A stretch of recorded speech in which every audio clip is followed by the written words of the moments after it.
सेठ मंगतराम के पास सब कुछ था, धन दौलत हर सुख सुविधा, पर उसे संतान सुख नहीं था।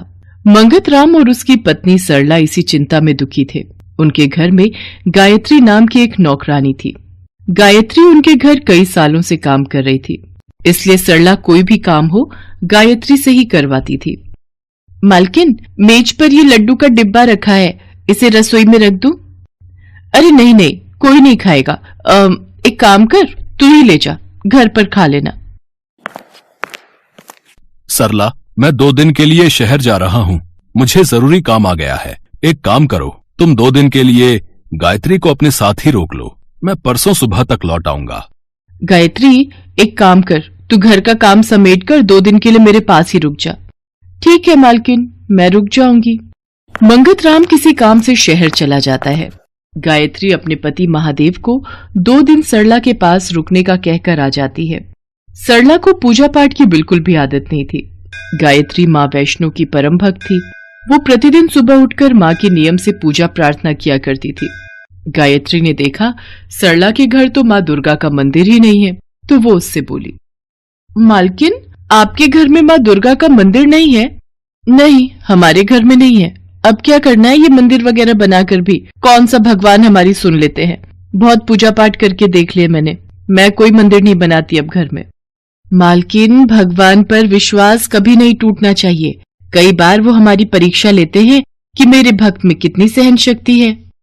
गायत्री, मैंने तुझे 2 दिन के लिए भाषण सुनने के लिए नहीं रोका। तू अपना काम कर और मुझे थोड़ी देर आराम से बैठने दे। अब तू खुद को ही देख ले, तेरे भी घर में बच्चे की किलकारी नहीं गूंजी अब तक। ये भगवान नहीं सुनते हैं। मेरे घर में भी कोई औलाद का सुख नहीं है और तेरे घर में भी नहीं है, फिर भी पता नहीं तुम भगवान को इतना ऊंचा स्थान क्यों देते हो। जाकर रसोई में दोपहर के खाने की तैयारी कर। गायत्री ने मन ही मन वैष्णो देवी को याद किया और उनके नाम की पूजा आरती की। उसके बाद वो अपने काम में लग गई।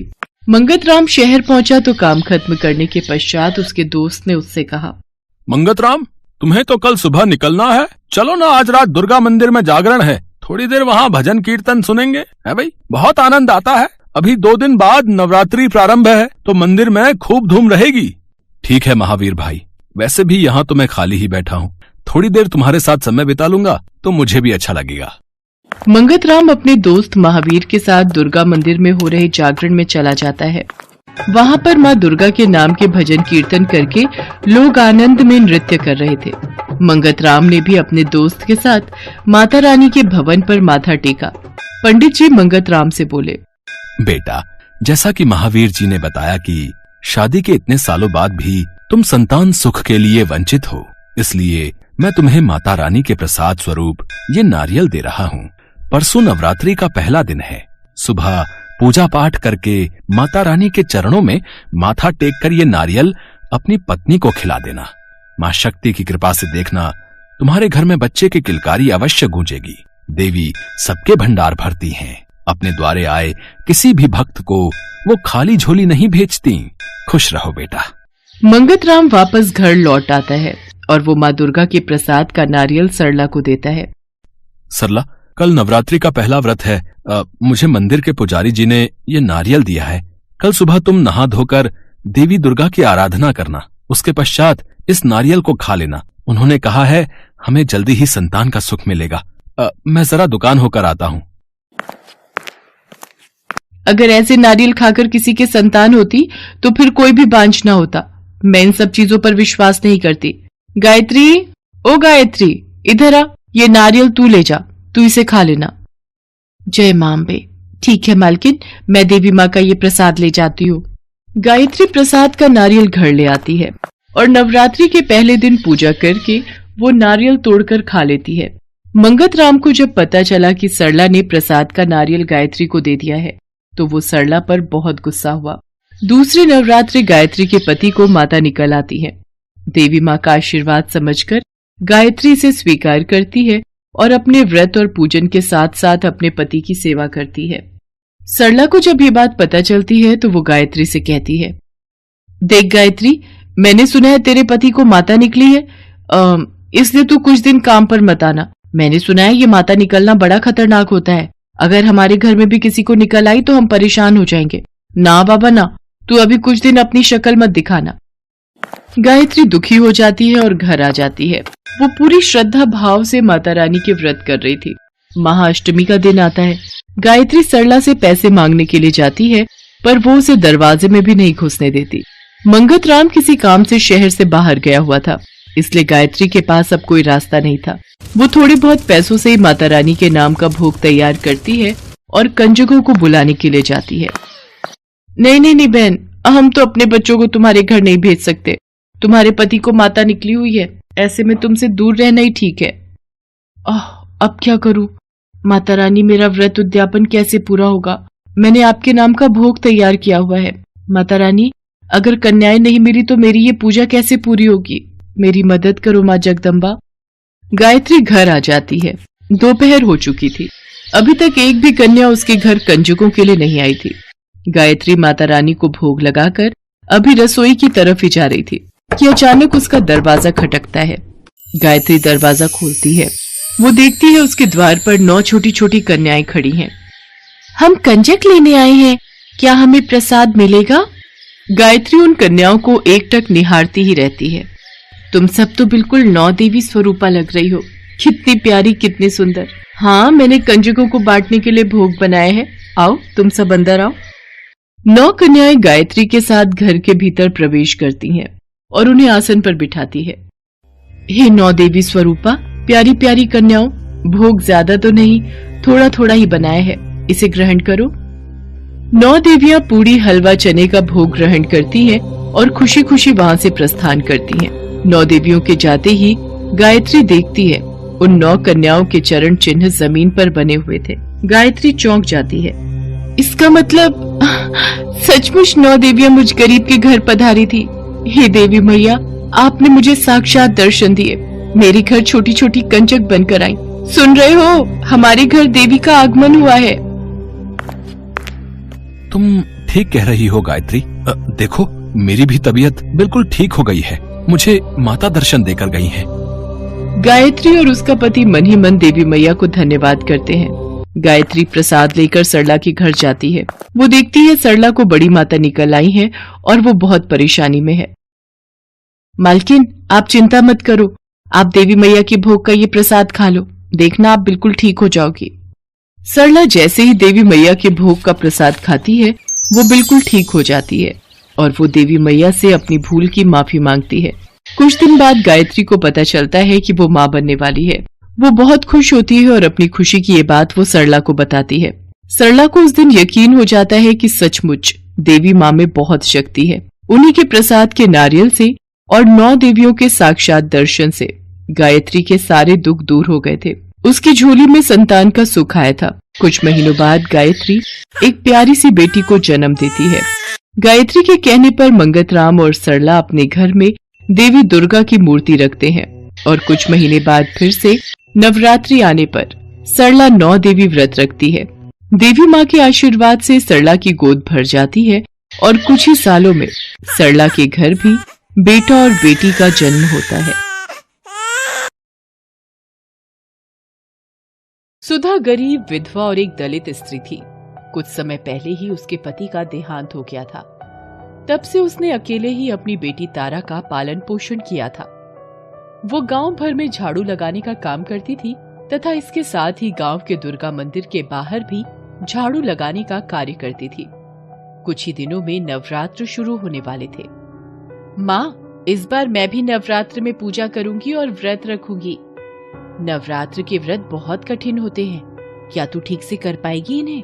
हाँ माँ, मैंने सोच लिया है। ठीक है, तो मैं भी तेरे साथ इस बार व्रत रखूंगी। इस तरह दोनों माँ बेटी ने व्रत करने की तैयारी शुरू कर दी। सुधा ने इधर उधर से कुछ पैसों का इंतजाम करके पूजा का सामान खरीदा।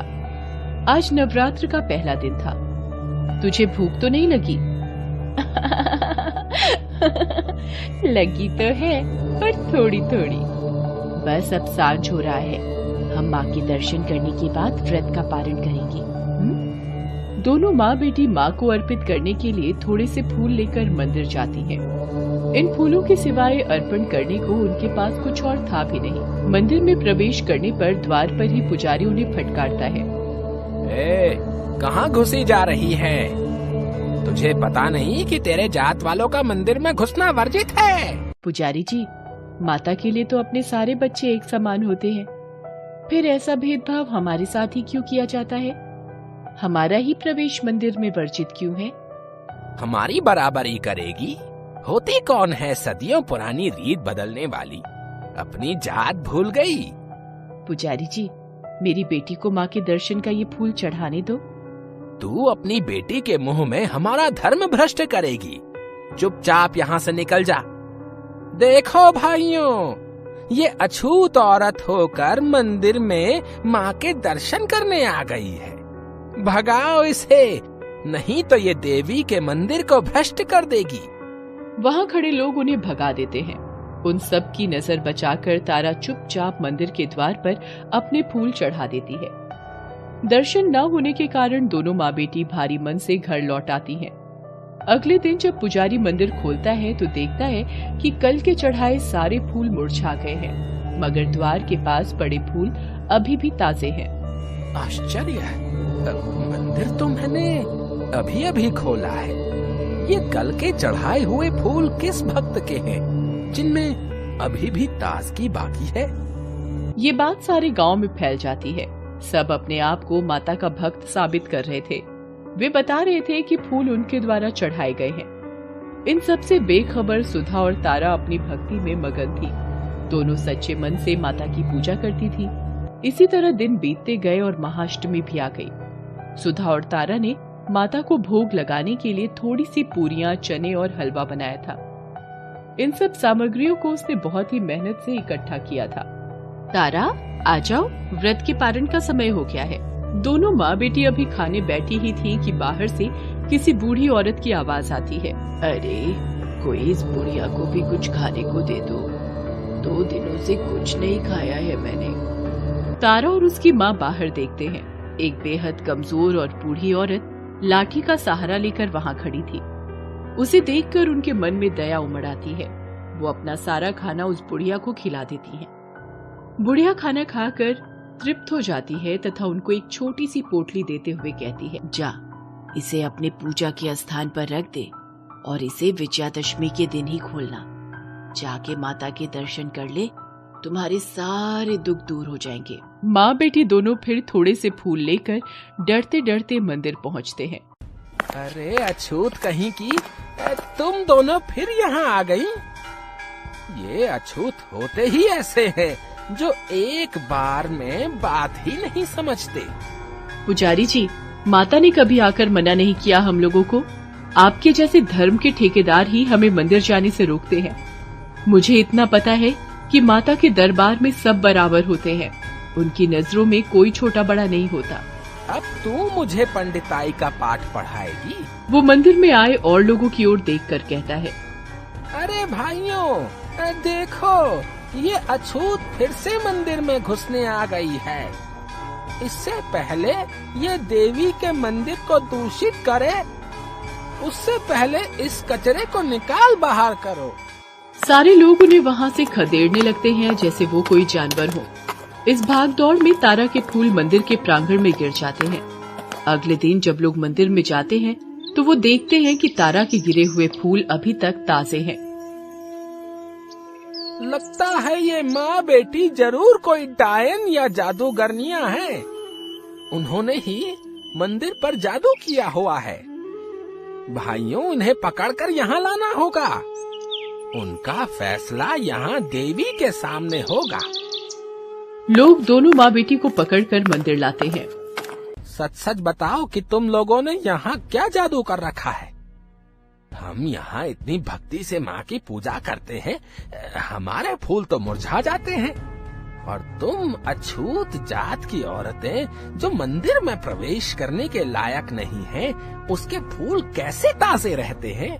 हमने कुछ नहीं किया है पुजारी जी, हम कोई जादूगरनी नहीं है।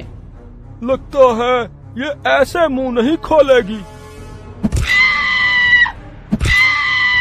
बेचारी सुधा वहीं गिर जाती है। तारा दौड़कर अपनी माँ से लिपट जाती है। तभी वहाँ अचानक तेज आंधी चलने लगती है। सारे सजावट भरे पंडाल उजड़ जाते हैं और दीप बुझ जाते हैं। उसके बाद लोगों की आंखें आश्चर्य से फट जाती हैं। उनके सामने साक्षात माँ दुर्गा प्रकट होती हैं। किसने कष्ट पहुंचाने की हिम्मत की मेरे भक्त को? बताओ कौन है वो पापी? पुजारी और गांव वालों की घिघी बन जाती है।